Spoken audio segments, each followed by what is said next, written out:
This channel does not promote any violent, harmful, or illegal activities. All content provided by this channel is meant for an educational purpose only.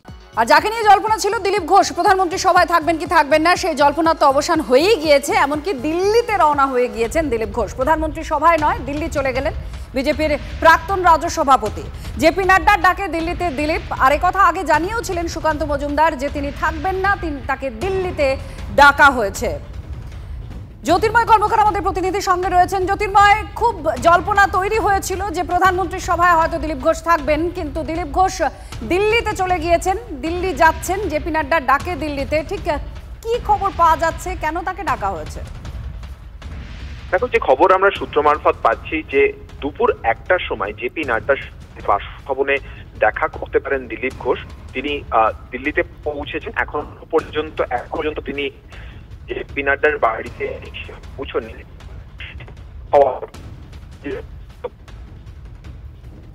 Jyotirmoy, audio break হচ্ছে, আমরা আবার কথা বলবো আমাদের প্রতিনিধির সঙ্গে, কারণ কি হবে দিলীপ ঘোষের ভবিষ্যৎ সেটাই কি নির্ণায়ক হচ্ছে আজকের এই তলবে।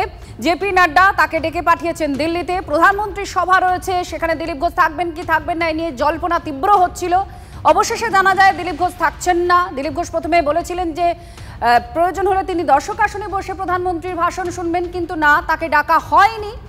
আর হয়তো পার্টি চাইছে না, সেই জন্য তাকে ডাকা হয়নি, এরকম কথাও দিলীপ ঘোষ বলেন।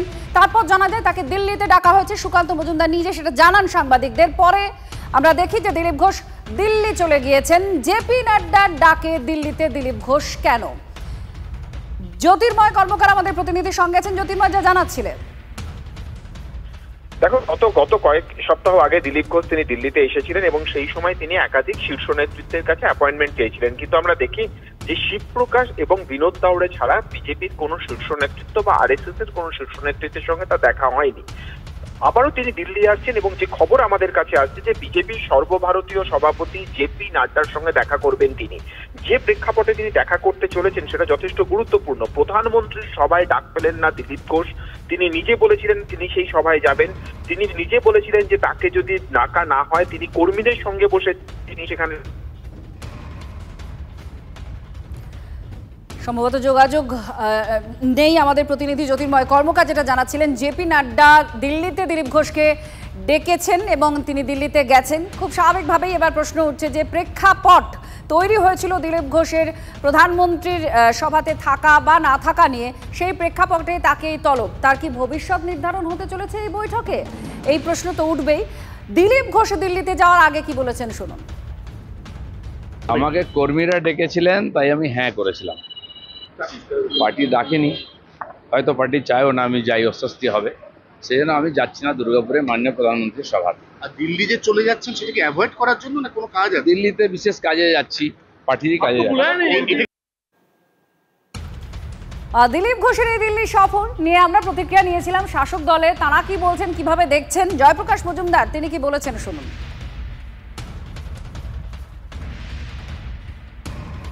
কি অদ্ভুত পার্টি! আমি আপনাদের এখানে বারবার বলেছি যে আর পলিটিক্যাল পার্টি নেই, এটা একটা সার্কাস পার্টি হয়ে গেছে।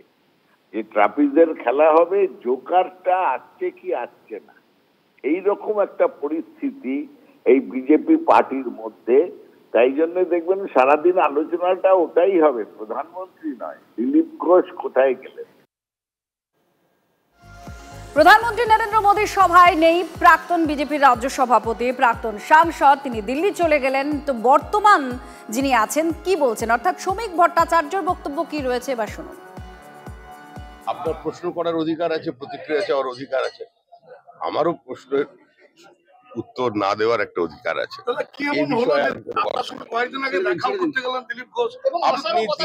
দিলীপ ঘোষ বিজেপিতে ছিলেন, বিজেপিতে আছেন এবং সক্রিয়ভাবে বিজেপিতেই থাকবেন। এবার একটা আমন্ত্রণ পত্র দেখাবো আপনাদের। বিজেপির আমন্ত্রণ পত্র, মোদীর সভায় যাওয়ার জন্যই আমন্ত্রণ পত্র ছাপানো হয়েছে। আর কেন ছাপানো শব্দটা বলছি, দেখুন আমন্ত্রণ পত্রে কি কি আছে। জয় মা কালী লেখা হয়েছে, জয় মা দুর্গা লেখা হয়েছে। মোদীর সভার আমন্ত্রণ পত্রে চেনা যে বিজেপি স্লোগান জয় শ্রীরাম স্লোগান সেটা নেই। কেন ভারত মাতার পাশে মা কালী ও মা দুর্গা? দুর্গাপুরে বিজেপির আমন্ত্রণ পত্র বিলিতে কি নয়া কোনো স্ট্র্যাটেজি আছে? 2026কে পাখির চোখ করে কি স্ট্র্যাটেজিতে এই বদল? জল্পনা তুঙ্গে। দেখতেও পাচ্ছেন, আমরা দেখাচ্ছি সেই লেখা যেখানে রয়েছে জয় মা কালী, জয় মা দুর্গা, এই শব্দ লেখা রয়েছে। নেই চেনা যে স্লোগান বিজেপি জয় শ্রীরাম স্লোগান, সেটা নেই কেন?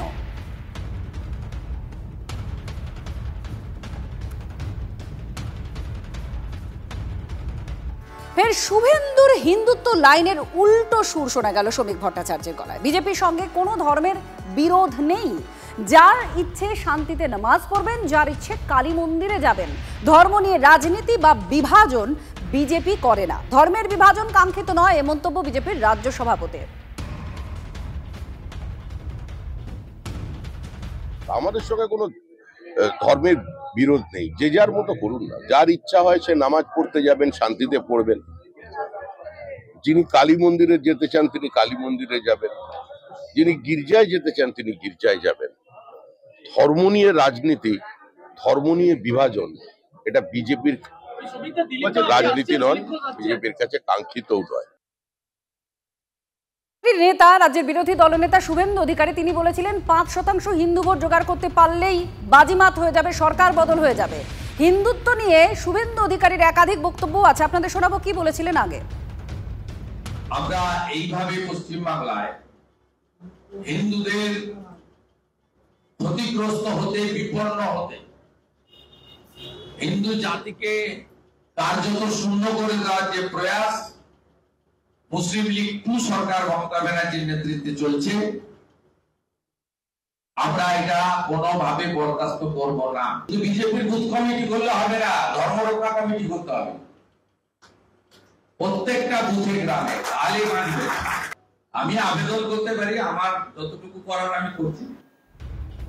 সদ্য প্রাক্তন বিজেপির রাজ্য সভাপতি সুকান্ত মজুমদার হিন্দুত্বকে হাতিয়ার করে তৃণমূলকে নিশানা করছেন। তৃণমূলের মন্দির শব্দে আপত্তি, আরোগ্য মন্দির তৈরিতে বাধা দিচ্ছে তৃণমূল কংগ্রেস, এই অভিযোগ। বিজেপি হারলে পশ্চিমবঙ্গ হিন্দুদের বসবাসের যোগ্য থাকবে না, রোহিঙ্গাদের সাহায্যে সংখ্যালঘু ভোট 40% হয়ে যাবে, তখন ব্যানার্জিরাও মুখ্যমন্ত্রী থাকতে পারবেন না, এই কটাক্ষ সুকান্ত মজুমদারের।